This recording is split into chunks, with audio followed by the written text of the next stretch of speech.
Deputy Chief Griego from APD. We're going to talk about a pretty cool model that Sandia helped create for the city, which is pretty incredible. So I'll hand it over to Mayor Teller. Okay. Are you doing videos after? Is this? This is just a B-roll. Okay, all right. Afternoon, everyone. And we had a wonderful discussion actually out at the labs about our whole city in general, but also about some of the great work that Sandia Labs has been doing to help our city. And we're going to walk through some of that today. So I'm really just going to tip it off by saying that, look, Sandia has a long history of helping out with the community, and especially helping out more recently with law enforcement. Whether it was several years ago and the great work that they did around databases and crime fighting with the DA's office, or now more recently with our Albuquerque Police Department. We're grateful for their help. And of course, when you're dealing with, some free PhDs who can help you fight crime, it's always a great thing for our city. The challenging thing sometimes is how they can actually help. And we're excited to share this story with you today about, in many ways, what they've been working on.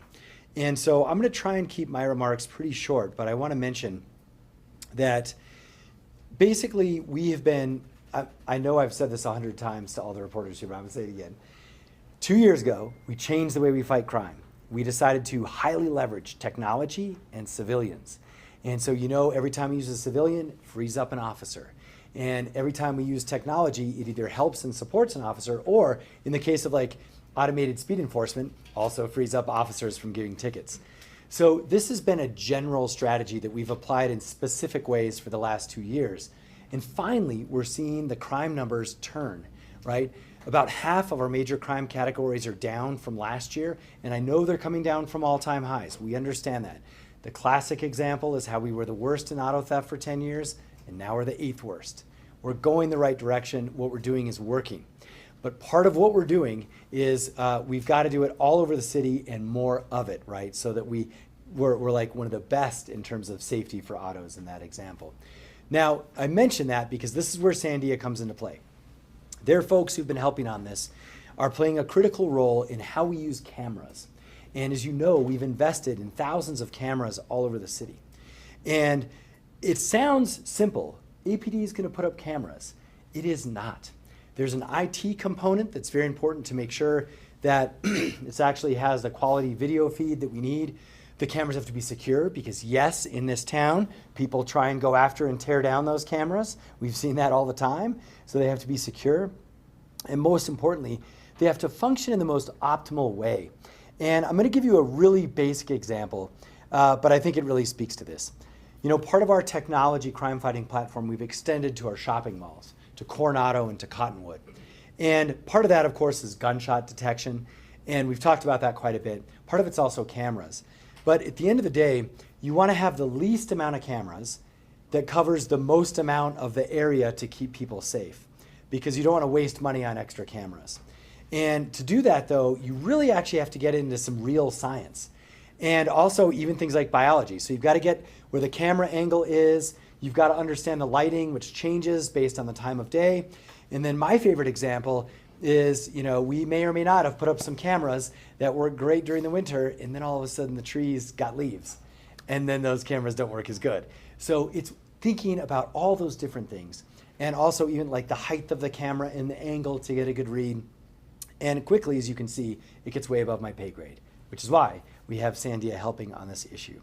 So to talk more about their efforts to optimize crime fighting technology with our Albuquerque Police Department and our technology department, I'm going to bring up Deputy Chief J.J. Griego. And just as a note, J.J. has been with us now for, a long time. They used to call him DOJJ.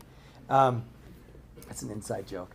But he took on a role that few officers will take on, which is to actually work with technology and civilians on technology. And so we're really grateful for him. He's rarely in front of cameras.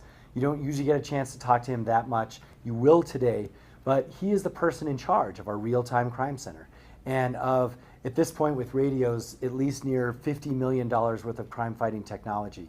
And so when we think about the officers that we thank each and every day for their work in the field, rarely do we get to thank the officers who actually support the technology that they use each and every day. That's all run by Deputy Chief J.J. Griego. Chief, come on up.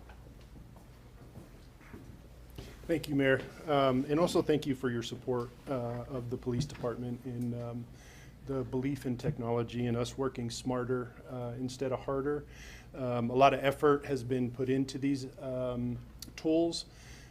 Specifically this one, it might seem, as the mayor said, like a simple thing to do. Well, if you know where your crime is, you can put cameras there. Well, there's more to it than that. Historically, in police departments, we have either placed cameras based on a reactive model. We've had something happen somewhere, so we decided we needed a camera there in case something happened again. Or we tried to kind of proactively put where we thought they might be.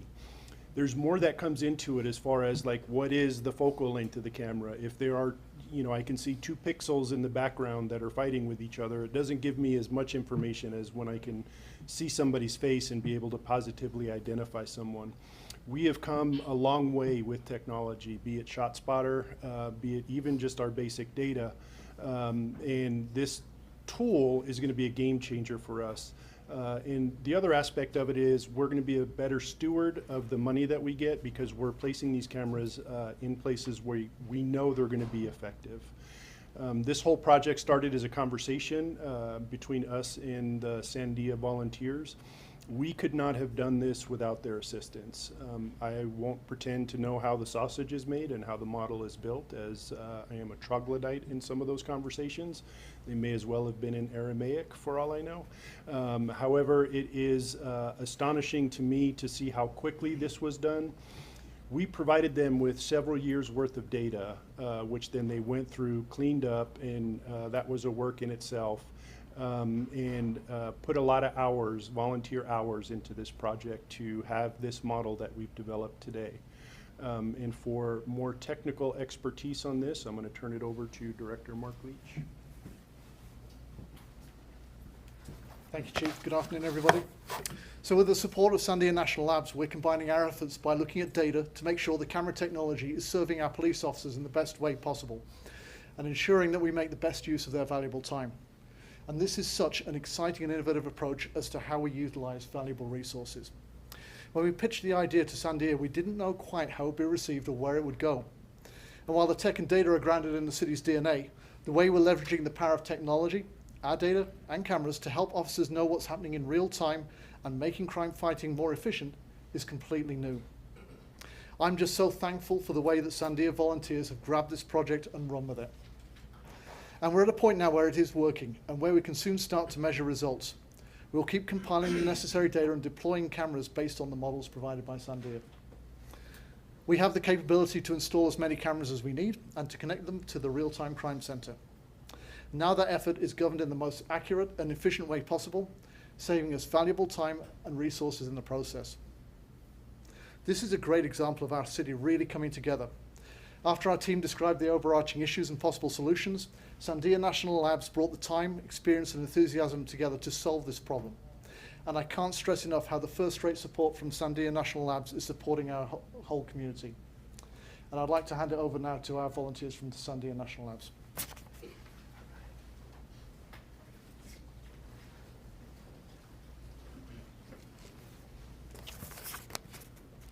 All right.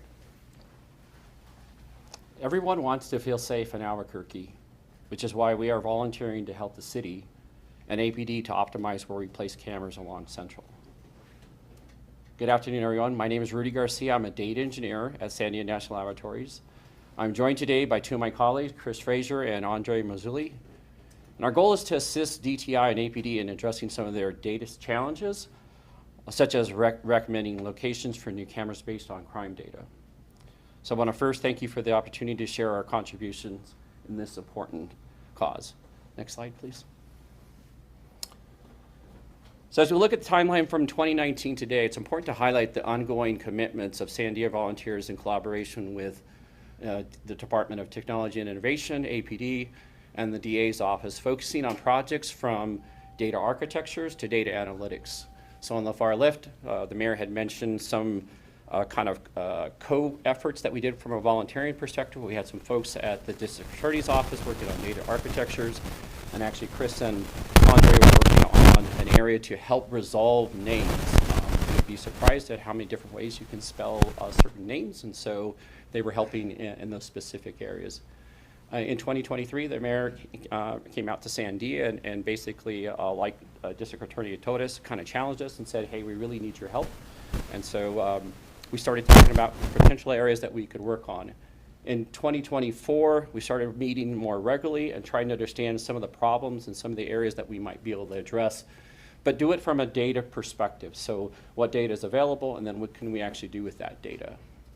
And now we're in kind of the final phase, at least for that first project, where we're starting to take that information, what we've learned and from either our approaches or the process that we've had, and now we're transferring that knowledge over to DTI.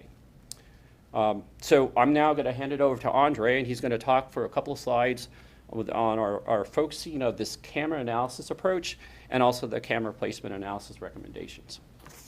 Andre? Next slide, please. So as the mayor and many of the representatives from across APD kind of talked about, is optimize where we put these cameras. We want to amount of cost that we have to put in and the investment that's needed, but at the same time we wanted to make sure that we could capture as much incidence of crime as possible to keep the city safe.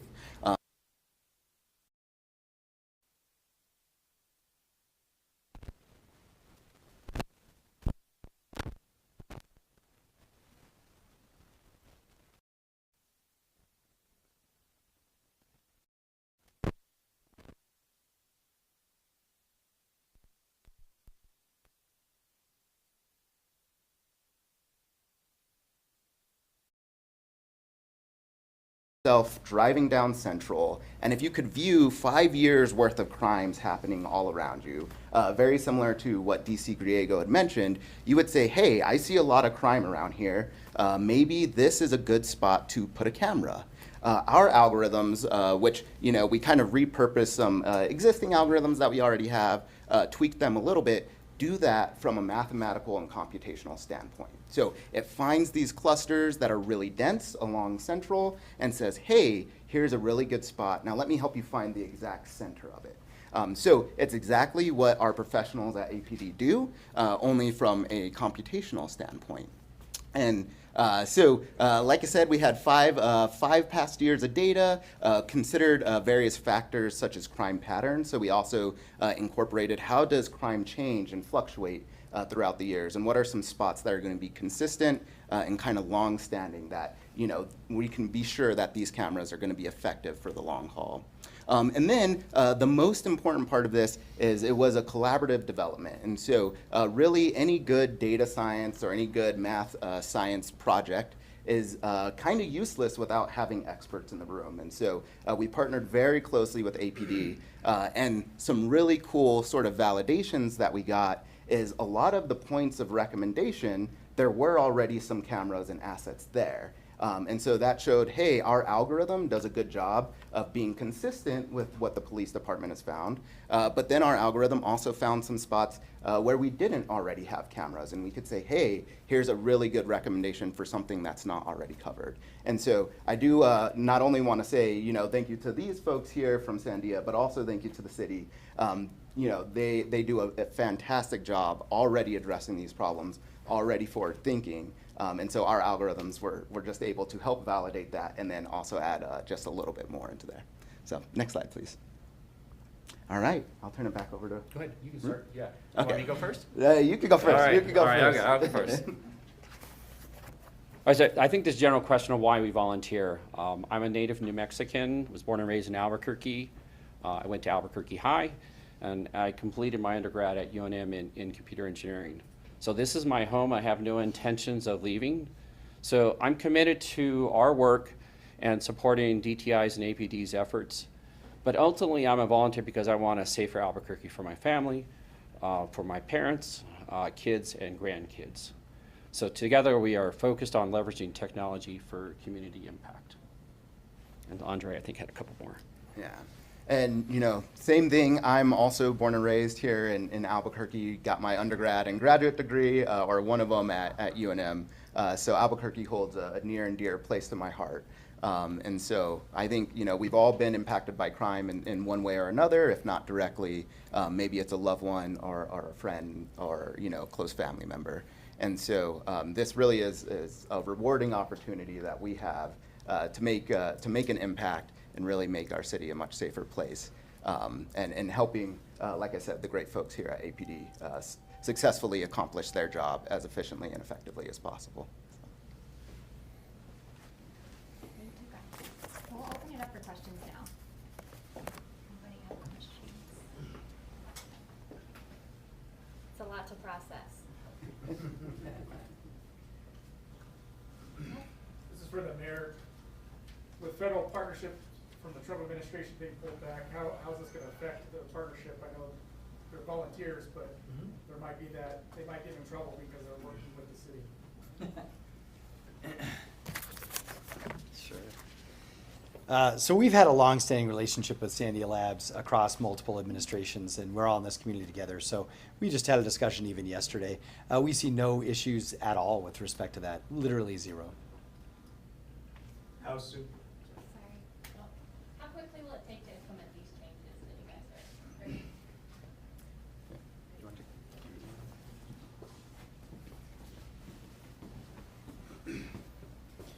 So the question was, how quickly can we implement the model and start deploying cameras?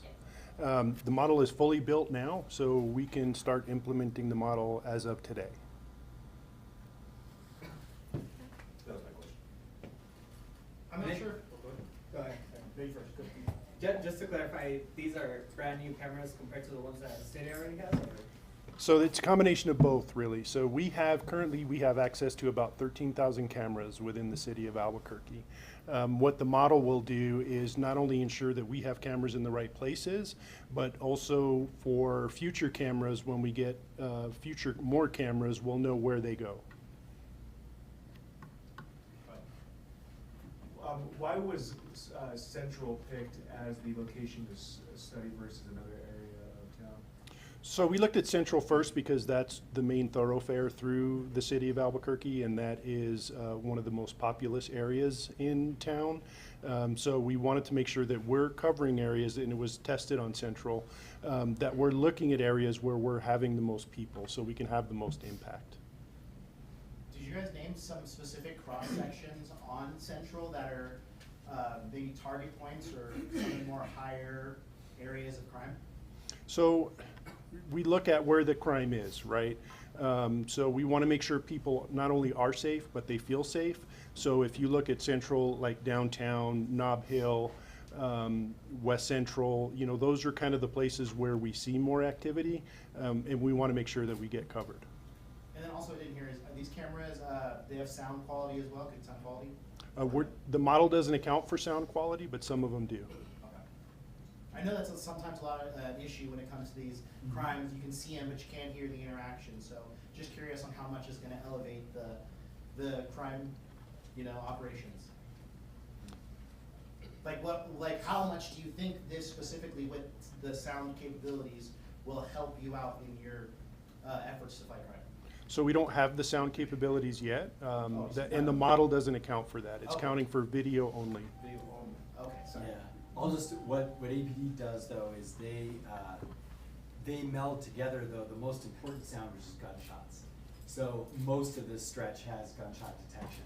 And so we hear the gunshot, like literally, because of gunshot detection, and then we sync that up with the cameras. That's how this really integrates and why it's so powerful. I completely understand. I was just asking if there was a potential. We've seen a lot of cases that the sound, not just gunshot, but anywhere in the scene could definitely aid the help of the crime unit. So just seeing if that was something that would be in the future to assist you in these efforts. So as the mayor said, it's kind of, we want to make sure that we're leveraging technology together, right? It's one thing to know that I had a shot spotter activation. It's another thing if I have video of the incident. And it's another thing, think of it as a three-legged stool essentially. When I have a license plate read at that location, that helps me identify the offender. And I just want to clarify too that all of this technology has proven its worth already. In the areas that we have ShotSpotter, we've looked at the ShotSpotter or the shots fired calls before the installation of ShotSpotter to today, and there's been approximately a 25% reduction of shots fired in those areas. So the technology is proving its worth. The homicide division, when we look at our homicide solve rates, we're over 90%. And a lot of that is due to the technology that's been implemented in the past several years. When you think about how, technology will continue to evolve, one of the things that you said will be going into the model is protecting these cameras that you guys already have. But is this model going to be taking into account maybe larger cameras that will come out, as well as what are these kind of protection measures that you guys are talking about? Like cases? Yeah, so it could range anywhere from a tamper-resistant case, which are already available on the market. And that's something that we could look at too, or incorporate into the model, is how often is a camera being damaged? So that way we know that, either we need to check on it, or we need to pull up the video to see, is that camera still functional? Is that one of the, Sorry, if I can also add on to that. What have we got a lot of in New Mexico? We've got a lot of sunlight. So the way that the cases, the protective cases degrade because of the ultraviolet light, that's something we'd really like to understand and say, okay, right, do we have improved materials? Does that make a difference? And how long is the shelf life for these things? How much do these cameras cost? The cameras themselves, I'm putting you on the spot, I know. Depends on the camera. Yeah. It depends on the camera. We have smaller cameras that are not pan, tilt, and zoom, which are cheaper. And then we have certain cameras, like you'll see it at 7th and Central, where it's a 360-degree view. Those are more expensive, but I can get you guys the cost of those. Chief, the locations of these 13,000 plus cameras, is that something that's public knowledge, or is that kind of secretive right now? No, it's no secret. You can drive around town and see them anytime you want. No, a lot of the cameras, or some of them, don't belong to us. Like we have access to, for example, to APS cameras in the schools. So, it's one of those things where we also have private partnerships with businesses, and we have access to those cameras too. Any other questions? I have one, I guess. Has the Sandia Labs recommendations impacted how you guys operate within your control room at all? It will. So when we start deploying cameras, the cameras will be more efficacious in their placement, so that the people who are monitoring those cameras in the real-time crime center will be more efficient at capturing important information when crimes occur. Thanks, guys. Thank you.